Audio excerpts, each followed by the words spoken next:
ثم جعلناك على شريعة من الأمر فاتبعها ولا تتبع أهواء الذين لا يعلمون. Banyak sisi bahaya. Dari bahaya pokok di pemikiran sufi ini adalah menjauhkan dari akidah yang benar. Iya. Menjauhkan dari akidah yang benar.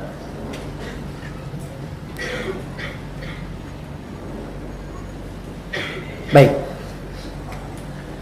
Jadi akidah Islamiyah itu akan rusak dengan pemikiran-pemikiran tasawuf ini. Iya.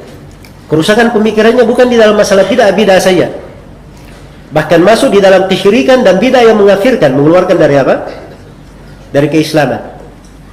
Dan kita sudah dengarkan sebagian dari kesyirikan yang ada di tengah mereka itu bukan syirik dalam uluhiyah saja, tapi syirik juga di dalam apa? Di dalam rububiyah. Iya. Nah, ini bahaya yang sangat besar menimpa umat. Di mana bid'ah-bid'ah dan kesyirikan-kesyirikan ini itu dikemas sedemikian rupa, dibawakan syubhat-syubhat, dipercantik, diperindah kepada manusia. Iya. Mereka bolehkan.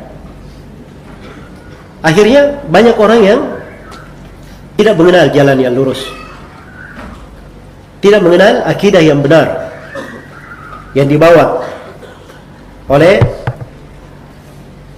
Rasulullah sallallahu alaihi wasallam dan para sahabatnya. Iya. Maka ini dari bahaya besar ya, yang menyebabkan seorang itu rusak akidahnya. Iya. Jadi ini yang pertama dari bahaya mereka. Kemudian yang kedua juga dari bahayanya pemikiran tasawuf ini itu akan membawa seseorang untuk meremehkan Al-Quran dan Sunnah Rasulullah Sallallahu Alaihi Wasallam. Ya, karena dia lebih berpegang kepada ijtihad syekhnya, kepada gurunya. Ya, kalau disampaikan sesuatu, kamu ini belum paham agama, kamu tidak mengerti agama itu dua macam. Ada syariat, ada hakikat. Ya. Kalau dibacakan dalil ayat hadits, wah ini salafi cuma kenal kulit-kulitnya aja. Ya, dia tidak kenal isinya. Ya. Tidak ada penghormatan kalau dibacakan Al-Quran dan hadits Rasulullah Sallallahu Alaihi Wasallam. Iya. Dan ini sudah kekeliruan yang jelas ya, karena Nabi Sallallahu Alaihi Wasallam itu beliau membacakan Al-Quran, haditsnya itu yang hadir di depannya ada orang kota, ada orang badui, ada orang yang cerdas, ada orang yang lambat pemahamannya. Tapi yang dibacakan oleh Nabi sama ayat Al-Quran dan hadits-haditsnya. Iya. Dan apa gunanya kita di dalam Al-Quran diperintah di banyak tempat untuk mendengar kepada Allah dan Rasulnya, sami'na wa ata'na. Iya. Kalau datang ayat langsung ditanyakan kenapa begitu. Wah ini maknanya seperti ini. Iya. Tidak ada hal yang seperti itu. Sehingga mereka punya penafsiran batin. Iya. Kalau dibacakan ayat, oh ini enggak, ada tafsir di belakangnya. Ini kan sesuai dengan kaidah mereka tadi, ada mukasyafah namanya. Itu membawa mereka kepada tafsir batin. Iya. Tafsir batiniyah. Ya, karena itu ayat-ayat Al-Quran itu mereka tidak agungkan. Karena itu diantara sebagian tarekat di sini, di kalangan orang Indonesia ya. Ya, saya pernah ketemu bapak-bapak. Ya, dia tanya, Ustadz hafal Al-Quran? Ya. Saya bilang iya, alhamdulillah saya hafal. Katanya Al-Quran itu 40 juz. Ya. 30 juz itu yang dihafal oleh Ustadz, 30 juz. Ya. Masih ada 10 juz lagi. Nah ini katanya. Ini tafsir batinnya mereka yang di 10 juz ini. Jadi mereka itu meremehkan hal-hal. Ya. Kalau disampaikan sesuatu, mengambang tuh dalil-dalil. Ya. Nah masuk di ini ya. Karena memang asalnya kurang pengagungannya terhadap Al-Quran dan hadits Rasulullah Sallallahu Alaihi Wasallam. Ya, maka ini dari hal yang sangat berbahaya sekali, perkara yang berbahaya. Kemudian dari bahaya mereka juga, ya, ini akan membuat umat ini keluar dari jalur ibadah yang digariskan oleh Rasulullah Sallallahu Alaihi Wasallam dan para sahabatnya. Ya, mereka senangnya bikin ibadah sendiri, ya, hal-hal baru. Nah, itu berkembang terus ya. Ya, terjadi perkembangan. Sebagian hari raya ya misalnya mereka peringati, ada hari raya tadinya setahun sekali. Ya, sekarang mungkin bisa setiap hari rayanya. Sepanjang tahun itu acara bisa berulang. Ya, nah, ini berkembang terus. Karena memang asalnya mereka itu tidak terikat dengan ibadah yang dibawa oleh Nabi Sallallahu Alaihi Wasallam. Dan ini saya akan bahas khusus ya sebagai pembahasan di sini. Nah, baik. Kemudian di antara bahaya juga, ya, dari bahaya tasawuf ini mereka membuat makar terhadap Islam dan kaum muslimin. Iya. Sebab pemikiran dari tasawuf ini campur aduk. Campur aduk. Ya. Orang-orang yang memeriksa dari buku-buku tasawuf, buku-buku sufi, itu akan kelihatan. Ya, seperti yang dipelajari oleh sejumlah tokoh yang pernah kenal tasawuf masuk di dalamnya. Ada beberapa nama ya, mereka menulis buku di masa itu. Seperti Syekh Abdurrahman Wakil, ada buku dia tulis, Hadihi Hiya Sufiyah, inilah Sufiyah. Pengalaman dia pernah ikut bersamanya. Syekh Muhammad Taqiyuddin Al-Hilali, ini berapa puluh tahun dia di tarekat Tijaniyah. Ya. Dan pernah juga nyebrang ke tarekat-tarekat lain.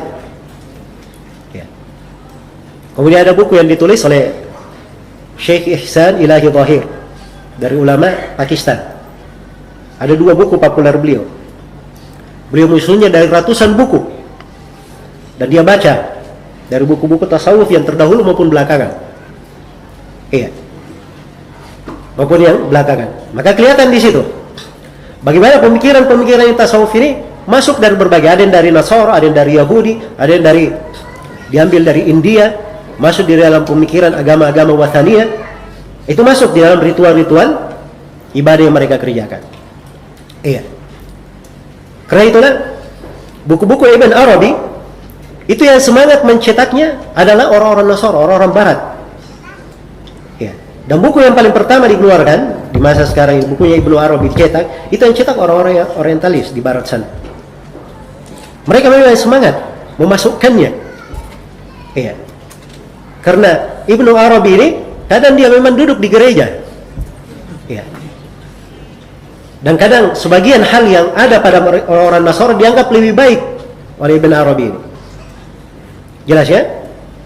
Selain daripada itu, ini pemikiran tasawuf ini akan membuat kaum muslimin lemah berpegang dengan agamanya. Karena itu dibiayai besar-besaran. Ya. Oleh orang-orang kufar. Ya, ini bukan cerita ini lagi, masa ada universitas Islam di sini. Ketika awal kali mahasiswa masuk, itu dididik dulu tasawuf. Ya. Dididik tasawuf yang melatihnya orang Amerika. Masya Allah. Ya. Ini dari hal yang hendaknya diperhatikan, dari bahaya-bahaya yang masuk. Dan ini sudah ada dari masa dahulu. Bagaimana mereka bikin makar dengan orang-orang kufar di dalam membahayakan umat Islam. Ya, dan juga di dalam masalah tasawuf ini dari bahayanya juga, ya, ini disingkap oleh orang-orang yang masuk di dalam tarekat itu sendiri. Iya. Bahwa mereka itu kadang bikin tarekatnya memang untuk mengumpul dunia saja. Mengumpul dunia. Bayangkan ya, masuk di dalam tarekat, penghasilannya harus dipotong 10%, sekian persen, Masya Allah. Ya, kalau lumayan hasilnya daripada dia kerja. Iya. Dan ini disingkap oleh sebagian orang. Sampai Syekh Taqiyuddin Al-Hilali ketemu dengan sebagian orang yang dulunya dia juga punya tarekat. Ya, masuk ke dalam tarekat, kemudian dia keluar masuk ke tarekat yang lain. Ya, orang kenalnya masuk di tarekat itu, ternyata dia sudah tobat juga. Ketika ditanya, oh dia bilang itu tarekat kami aja yang buat-buat untuk dapat harta saja. Jadi sendiri mengaku dalam hal itu. Dia mengaku. Iya. Dari hal-hal yang seperti ini itu berjalan. Dan ini dari bahaya, dari kerusakan yang terjadi di tengah dari umat ini. Iya. Baik. Ya, dan ini ada data-datanya ya terkait dengan hal ini. Ya. Dan di sini ada sebagian penulis